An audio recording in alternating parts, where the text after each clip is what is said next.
जय जगन्नाथ। आज श्रावण मासर तृतीय सोमवार रे आपण मानकु अनेक अनेक शुभेच्छा और शुभकामना। सबु काम सारी मुझे जाइली मोर वेट लॉस वाला एनर्जी ड्रिंक आउ वेट लॉस वाला दही रे नांडी बागुली पकईकी गोटे सेक आउ फ्रिज रे तो परिबा थिला पतिदेव को कही पोटल आ कंचा कदली आनिबा पई।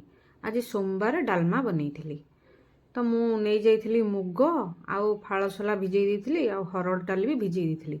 तापर गैस लगे देकी गरम पानी बसई देई परिबा सब धोईकी रखी देइथिली। कखारु आलू कांकण बैगण गाजर आउ बीन्स आउ डाली फुटीगला परे परिबा पकई देई सेथिरे तड़का लगे देइथिली। आउ जीरा गुंड लंका गुंड तो घरे थिला ताकू पकई।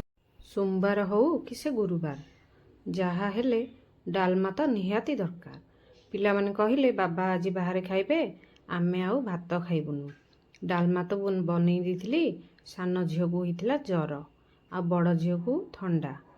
मु डालमा तो कर देइथिली तांको पई अट्टा चकुटी देइथिली। अट्टा चकुटी सारी टावा बसई रुटी बेली गोटे टावा रे गोटे रुटी पकई देइथिली।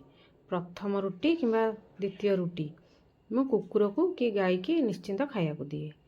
आउ हे जाइथिला मोर रुटी आ डालमा तो सर जाइथिला मु तांको पई बाढ़ी देइथिली। गरम गरम रुटी रे होममेड घियो लगे देइथिली।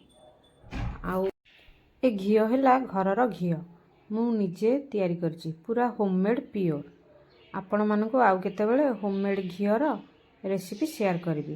पिला मानकर बाढ़ी देइथिली रुटी डालमा और आचार जेहेतु जर होइची पाटिकी भल लागिबो टिके आचार आउ ताकू खाया को दे कि मु बाढ़ी देइथिली मोर वेट लॉस वाला लो कैलोरी डाइट थाली। डालमा दही रे टिके जीरा गुंड पकई देइथिली काकुड़ी गाजर टमाटो सेथिरे टिके गोलमरीच गुंड पकई देइथिली आउ दीपट रुटी जहा को याको खाइले मोर पेट पूरा फुलफिल करिवो आउ मते दिन सारा क्रेविंग रु बंचेइबो आउ मते जमा भोक हबनी कि बार बार याडू छाड़ू खाइबा को किछि इच्छा हबनी। ये हैला मोर वेट लॉस रो राज। रहिली जय जगन्नाथ।